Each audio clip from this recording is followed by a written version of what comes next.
This initial text has been written using inclusive language, a proposal born in the 70s by feminist movement supported by the LGBTIQ+ community. Its main goal is avoiding women and non-binary gender exclusion in language. In the Spanish language, endings expressing plural masculine genders are used to convey gender neutrality and collectives. But in order to evade exclusiveness, these activist groups propose the using of the ending "e". Nevertheless, speaking in such way sounds strange for the ear of a Spanish speaker because it doesn't respond to an ordinary use in language. This concern generates the following questions. Is the use of inclusive language necessary and useful? Will the Spanish-speaking community be willing to give in to this idea? This is essentially the debate of inclusive language in Spanish. Yet, it is really easy to rush into a mistaken conclusion if one does not understand the key concepts of this discussion. It is necessary to make clear certain terms before diving into the usefulness of inclusive language in Spanish. The very first one of them is sex. Biological sex refers to the anatomical and physiological differences between male and female sex. Genetic codes, hormone levels, and genitalia help to determine an individual's sex after being born. If on one side you were born with XX chromosomes and you develop female genitalia, you're a female. But if on the other side you were born with XY chromosomes and male genitalia, you were born a male. In some cases, these characteristics may come up different. People that were born with female genetic coding but develop male genitalia, or vice versa. This phenomenon is called intersexuality, and it could vary from person to person. The second term is gender. The World Health Organization defines gender as the socially constructed characteristics of women and men, such as norms, rules, and relationships of and between groups of women and men. It varies from society to society and can be changed. Gender is not necessarily assigned by biological features and could differ according to the society. In some cultures, gender is not divided in binary man-women construct, but in a wide spectrum between both. Among this plurality, each person finds their place in which they feel identified. The latter is defined as gender identity. In other words, the self-image of an individual related to the concept of gender. The gender of a person may be aligned with their biological sex or not. Besides this, there are people that do not identify with the binary division of man, woman, but with a fluency within both, or neither of them. This is referred as gender fluid, or non-binary gender. Gender, as a social feature, is notably inserted in language in general. Gender takes certain relevance depending on the language. Around a quarter of the world's languages possess a feature known as grammatical gender, a system of categorization of nouns determined by the concordance relationship amongst morphosyntactic elements in the language. The Spanish language, adjectives, pronouns, and determiners have to align with a noun's grammatical gender. For example, el perro negro and la mesa amarilla. Perro is a masculine word, therefore its determiners will have masculine forms, the article el and the ending o. Meanwhile, mesa is a female noun, and its determiners will have feminine forms as well, the article la and the ending a. Nouns referring to people will often depend on their gender, but when we have to refer to a stranger, we often judge by appearance to assign them a gender and call them as él or ella, masculine or feminine respectively. And even in certain contexts, when referring to a group of people, the Spanish language includes them all as todos, a masculine ending word. However, certain social groups do not entirely agree with this feature. They affirm that this generalization in the Spanish language excludes women and non-binary people. Thanks to this social movement, the proposal of an inclusive language rose. Its origin goes back to the 70s, when several feminist groups protested for neutrality in the language to include women, among other civil rights. Years later, and with the appearance of social media, LGBTIQ+ communities joined into the fight for the rights of the people that do not identify with a or O endings. In the beginning, it was proposed to apply grammatical gender splitting in law and public speech. This splitting consisted of naming both forms of the word to include both genders. Todos y todas, ciudadanos y ciudadanas, as an example from the Constitution of Venezuela. Later on, the endings at and ex were proposed. This new idea was useful in the writing system, but it was really hard to pronounce. Finally, the ending e came around and was accepted by the majority of the inclusive language activists thanks to it being pronounceable.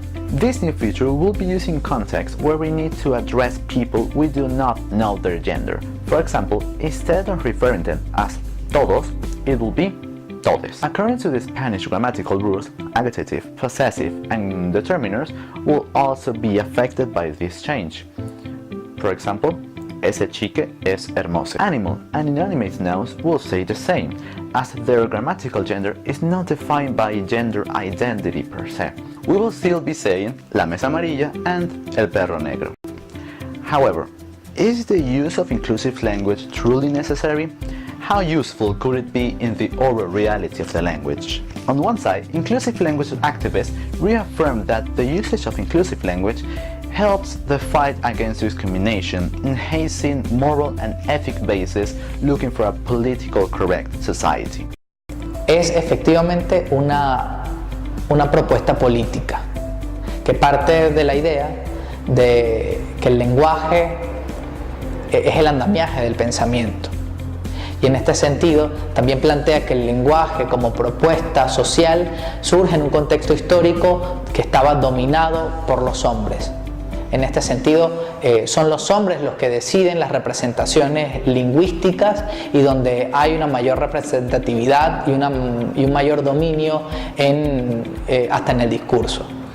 Lo primero es una mayor representatividad en el discurso que va a generar en el mediano o largo plazo un cambio también en lo social, por asuntos de visibilidad, de representación lingüística y de empoderamiento esencialmente. On the other side, those who do not agree with inclusive language manage to find several issues that will stop the rising of this feature in the Spanish language. Se siente como forzado. A mí particularmente, para mí se siente como forzado. ¿Por qué? Porque no termino o me cuesta o hago un esfuerzo quizás cognitivo mucho mayor para tratar de decodificar lo que me dicen con les diputados. No me gusta el lenguaje inclusivo, pero por una cuestión de que me cuesta procesarlo, digamos, cognitivamente hablando. Alguien me habla en lenguaje inclusivo y me va a costar muchísimo entenderlo. Y por eso no lo apoyo en ese sentido. One of the main problems of inclusive language is the altering of the economy of language. Those ideas to achieve gender neutrality in the language take more time and energy to be produced and turn out heavy for the speaker. The splitting proposal, for example, involves repeating the same word twice to include everyone, todos y todas, los y las, which is an uncomfortable choice for a majority of the community. Besides this, the usage of the ending e falls apart because of its unnatural sounding in the language compared to the ending o, which is better perceived and more normalized. Most of the proposals for inclusive language damage the economy of language, as it generates more confusion and self-correction within the speaker. It threats the fluency and naturality in a common speech. El lenguaje no tiene por qué ser inclusivo o excluyente. El lenguaje es el lenguaje y punto. El lenguaje no es en sí excluyente por naturaleza. El lenguaje codifica lo que saben hacer mejor los hablantes. Y si por ejemplo tú llegas a decir los niños y las niñas, cuando perfectamente puedes decir los niños incluyendo a ambos sexos, pues lo más económico para el lenguaje es decir los niños en ese caso, ¿no? Unlike a natural change in the language, which may occur through decades, sometimes centuries, inclusive language pretends a radical change in the system in very short time. Siento que en lo que conozco del lenguaje inclusivo, que es lo escrito, las redes sociales, etc., siento como que hay una imposición porque se use el lenguaje inclusivo, más que algo natural. yo no descarto la idea de que en algún momento, o sea, no sé, dentro de un tiempo las personas puedan procesar muy bien cognitivamente las diputades, por ejemplo. El lenguaje cambia constantemente, así que no cambia de una manera tan radical como lo está planteando este movimiento, pero virtualmente el cambio sí es posible porque lo hemos visto a lo largo de la historia. Creo que el éxito va a depender de si los hablantes asumen como legítima esta forma de habla. Es decir, no hay nada escrito en piedra, no sabemos qué va a pasar, pero progresivamente la acción política, la propuesta política ya está en marcha. A partir de cuán democratizada sea esta propuesta y aceptada sea la propuesta, es que se va a generar el cambio, podemos decir, absoluto. Forced changes and proposals are often rejected by the speaking community, who are not willing to cooperate in any way with ideas they consider useless or not very effective. Even the Real Academia Española disagrees about inclusive language. While RAE takes charge of elaborating norms and rules that allow the regularization of the Spanish language, it is the speakers who give shape to these rules by their usage of the language, as long as they feel it works naturally and efficiently. So, these norms are taken as a guide to maintain the language stability. Forced changes in the language are not generally well received.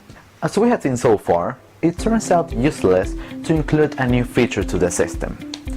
Already 16 elements are working efficiently, economically, and successfully for the language. Even though feminist and LGBTIQ+ movements have fought against discrimination and exclusiveness, both crucial subjects to advance as a society, their ideas to develop a more inclusive language have not yet shown its effectiveness in the grammatical core. Respect to gender expression and everyone's rights should be demonstrated by actions of civil and political manner.